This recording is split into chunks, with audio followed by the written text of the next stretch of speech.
नमस्कार। आज मैं आपको भगवान श्री कृष्ण की एक और लीला सुनाऊंगा। यह कथा महाभारत के सबसे सुंदर और गूढ़ प्रसंगों में से एक है, जो दिखाता है कि भगवान अपने भक्तों के लिए किस हद तक जा सकते हैं। यह बात महाभारत के भयंकर युद्ध के 9वें दिन की है। कौरवों के सेनापति, परम ज्ञानी और अजय योद्धा भीष्म पितामह अपनी पूरी शक्ति से पांडवों की सेना का संहार कर रहे थे, परंतु 9 दिनों के युद्ध के बाद भी एक भी पांडव मृत्यु को प्राप्त नहीं हुआ था। उस दिन का युद्ध समाप्त होने के बाद बौखलाया हुआ दुर्योधन भीष्म के शिविर में गया और उन पर आरोप लगाया। पितामह, क्या आप जानबूझकर पांडवों के प्रति मोह दिखा रहे हैं? आपकी उपस्थिति में भी 9 दिन के युद्ध के बाद भी एक भी पांडव अभी तक क्यों नहीं मारा गया? हमारी सेना को इतनी क्षति क्यों उठानी पड़ रही है? दुर्योधन के कटु वचनों ने भीष्म पितामह का हृदय आहत कर दिया। उन्होंने क्रोध में आकर एक भयंकर प्रतिज्ञा कर ली। अपनी भुजाएं ऊपर उठाकर गर्जना की, हे दुर्योधन, कल यानी कि 10वें दिन या तो मैं पांडवों को मार डालूंगा या युद्ध में ऐसी स्थिति उत्पन्न कर दूंगा कि वे पराजित हो जाएं। यह मेरी भीष्म प्रतिज्ञा है। इस प्रतिज्ञा की खबर जब पांडव शिविर में पहुंची तो सब ओर भय का माहौल छा गया। पांडव हताश और चिंतित हो गए, क्योंकि वे जानते थे कि भीष्म की प्रतिज्ञा कभी मिथ्या नहीं हो सकती। भीष्म प्रतिज्ञा को स्वयं देवराज इंद्र भी नहीं तोड़ सकते थे। इन पांचों शूरवीरों के बीच बैठी द्रौपदी, जिनका जीवन पहले ही अपमानों से भरा हुआ था, इस घोषणा से पूरी तरह टूट गईं। उनके नेत्रों से अश्रुधारा बह निकली। वह अपने पांचों पतियों की ओर देखती रही। उनका सुहाग, उनका अस्तित्व, सब एक ही रात के बाद नष्ट होने की कगार पर था। व्याकुलता से भरकर द्रौपदी उठी और सीधे अपने सखा, अपने भाई, अपने परम रक्षक भगवान श्री कृष्ण के शिविर की ओर भागी। वह श्री कृष्ण के सामने जाकर अपने आंसुओं को रोक ना सकी। उनके घुटनों पर गिरकर उन्होंने दोनों हाथ जोड़ लिए और रोते हुए कहा, हे माधव, हे केशव, अब क्या होगा? क्या मैं फिर से अनाथ हो जाऊंगी? मेरे पति, जो इस संसार के सबसे बड़े धनुर्धर और बलशाली हैं, भीष्म प्रतिज्ञा के सामने विवश हैं। यदि पितामह ने कल अपना प्रण पूरा कर लिया तो मेरे पांचों सुहाग बुझ जाएंगे। यह युद्ध किस काम का रहेगा? मेरे चीर हरण का प्रतिशोध अधूरा रह जाएगा और मैं दर दर भटकने वाली विधवा कहलाऊंगी। क्या आप, मेरे सखा, यह सब होने देंगे? द्रौपदी का रुदन और उनकी व्याकुलता परमेश्वर के हृदय को भेद गई। उन्होंने अत्यंत प्रेम से द्रौपदी को उठाया और उनके आंसू पोंछते हुए कहा, सखी, घबराओ नहीं। जब तक मैं तुम्हारा सखा हूं, तुम्हारा कोई बाल भी बांका नहीं कर सकता। तुम्हारा कल्याण अवश्य होगा। इसके बाद श्री कृष्ण ने द्रौपदी को शांत किया और कहा, पांचाली, तुम्हें अभी मेरे साथ चलना होगा। द्रौपदी बोली, कहाँ चलना है माधव? श्री कृष्ण बोले, शत्रु शिविर में, भीष्म पितामह के पास। द्रौपदी भयभीत हो गई। इतनी रात को, युद्ध के नियमों के विरुद्ध? कोई हमें देख लेगा माधव। श्री कृष्ण मुस्कुराए, नहीं, कोई नहीं देखेगा। इस प्रकार द्रौपदी ने श्री कृष्ण पर पूर्ण विश्वास किया और दोनों रात के गहन अंधकार में भीष्म पितामह के शिविर की ओर चल पड़े। रात गहन थी। आकाश में तारे जरूर थे, पर घने बादलों के कारण उनका प्रकाश जमीन तक नहीं पहुंच पा रहा था। युद्ध भूमि का अंधेरा, उस पर खामोशियां और दूर से आती सियारों की आवाज, यह माहौल किसी भी स्त्री को भयभीत करने के लिए काफी था। द्रौपदी, जिनका हृदय पतियों के प्राण संकट में होने के कारण पहले ही विचलित था, तेजी से श्री कृष्ण के पीछे पीछे चल रही थीं।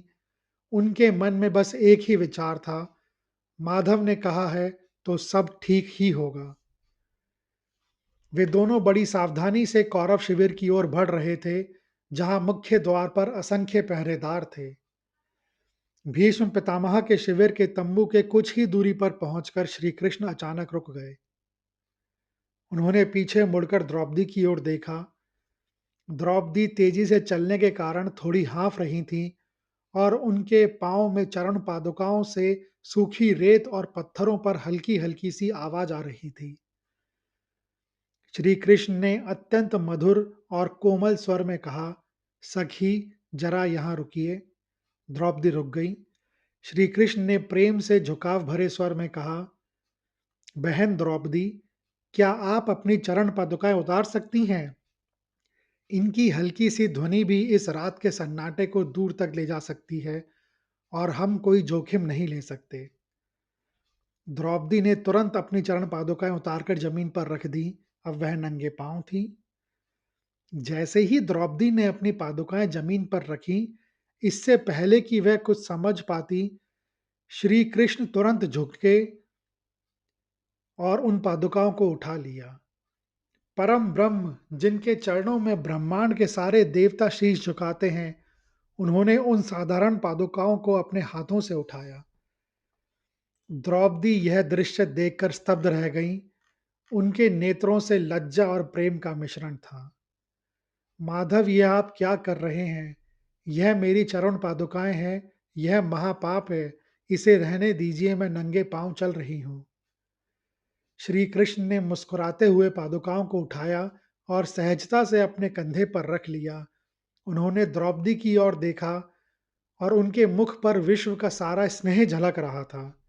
बहन द्रौपदी, जब हम अपने किसी प्रियजन को कहीं लेकर जाते हैं, तो उसके कष्ट को दूर करना हमारा धर्म होता है। मेरे लिए तुम मेरी बहन और मेरी प्रिय सखी हो। तुम्हारी पादुकाओं की आवाज मुझे चिंता में डाल रही थी। और सुनो, मेरी बहन पैदल चले और मैं उसके पादुकों को भी ना उठाऊं, यह मुझे अच्छा नहीं लगता। द्रौपदी निशब्द थी। अपने सखा की इस सहज भक्त वत्सलता को देखकर भावुक हो गईं। श्री कृष्ण ने उन्हें शांत किया और पादुकाएं कंधे पर रखकर उन्हें शिविर के द्वार तक ले गए, जहां भीष्म पितामह बेचैनी से टहल रहे थे। श्री कृष्ण ने उन्हें शीघ्रता से भीतर जाने का इशारा किया और वे खुद द्वार के एक अंधेरे कोने में छिपकर खड़े हो गए। श्री कृष्ण ने धीरे से द्रौपदी से कहा, द्रौपदी, वह महापुरुष अपनी प्रतिज्ञा के विचार में बेचैन होकर टहल रहा है। तुम बस सीधे जाकर बिना किसी परिचय दिए उनके चरणों में श्रद्धापूर्वक प्रणाम करना। द्रौपदी का हृदय तेज धड़क रहा था, पर श्री कृष्ण पर उनका विश्वास अटूट था। वह धीमे कदमों से शिविर के भीतर गईं। भीतर भीष्म पितामह अपनी प्रतिज्ञा और अपने धर्म के बीच द्वंद्व में फंसे बेचैनी से इधर उधर टहल रहे थे। उनका मन अशांत था। अपने प्रिय पोतों को मारने का प्रण लेने के बाद उन्हें नींद नहीं आ रही थी। भीष्म टहलते टहलते एक क्षण के लिए रुके। ठीक उसी क्षण द्रौपदी ने आगे बढ़कर बिना कुछ कहे पूरी श्रद्धा से उनके चरण स्पर्श किए। शिविर में धुंधला सा प्रकाश था और द्रौपदी ने सम्मानवश अपना सिर घूंघट से ढक रखा था। भीष्म पितामह को केवल इतना महसूस हुआ कि कोई स्त्री उनके चरणों में झुकी है। भीष्म, जो धर्म और तपस्या की साक्षात मूर्ति थे, उनका हृदय स्वभाव से ही करुणापूर्ण था। उन्हें लगा कि ये कोई सैनिक की पत्नी होगी, जो युद्ध की इस भयावह रात में अपने पति के जीवन की लंबी आयु का आशीर्वाद लेने आई है। बिना कुछ ज्यादा विचार किए भीष्म के मुख से एक अमूल्य और अचूक आशीर्वाद निकला, पुत्री, अखंड सौभाग्यवती भव। द्रौपदी, वह सब मिल गया था जिसके लिए वह यहाँ आई थी। उनके चेहरे पर संतोष और गहरी कृतज्ञता का भाव छा गया। उन्होंने चुपचाप एक बार फिर चरण स्पर्श किए और खड़ी हो गईं। जैसे ही द्रौपदी खड़ी हुईं, भीष्म की दृष्टि पहली बार उनके चेहरे पर पड़ी। उन्हें तुरंत ज्ञात हुआ कि यह कोई और नहीं, उनकी पुत्रवधू द्रौपदी हैं। भीष्म चकित रह गए। उनके चेहरे पर आश्चर्य, अपराध-बोध और धर्म संकट का भाव उमड़ आया। द्रौपदी, तुम यहाँ इस रात में, शत्रु शिविर में, यह तुमने क्या कर दिया पुत्री? द्रौपदी ने हाथ जोड़कर कहा, पितामह, मैं अपने पतियों के जीवन की रक्षा के लिए यहाँ आई थी। आपके आशीर्वाद के बिना कल मेरा सुहाग खतरे में था। ठीक उसी क्षण श्री कृष्ण अपनी मुस्कान और द्रौपदी की पादुकाओं को कंधे पर रखे हुए शिविर में प्रवेश कर गए। भीष्म पितामह की आंखें भर आईं। वह श्री कृष्ण को देखकर भावुक हो गए। हे केशव, यह सब आपकी ही लीला है। मैंने पांडवों का वध करने की प्रतिज्ञा की, पर आपने अपने भक्त से मुझे ऐसा वचन दिलवा दिया जो उस प्रतिज्ञा से कहीं बड़ा है। वे द्रौपदी की ओर मुड़े और बोले, पुत्री, तुमने मुझे धर्म संकट में डाल दिया। एक ओर मेरी कठोर प्रतिज्ञा है और दूसरी ओर एक सुहागन को दिया मेरा आशीर्वाद। अब मेरा आशीर्वाद ही मुझ पर भारी पड़ गया है। एक सुहागन का सुहाग तभी सलामत रह सकता है जब उसके पति जीवित रहें। इसीलिए अब मेरी प्रतिज्ञा मिथ्या हुई। मैं अपनी प्रतिज्ञा पूरी नहीं कर पाऊंगा। इस प्रकार श्री कृष्ण ने भीष्म से के ही धर्म और वचन का उपयोग करके उनकी प्रतिज्ञा को निष्क्रिय कर दिया और द्रौपदी को उनके पतियों के जीवन की रक्षा का अभिदान दिलवा दिया।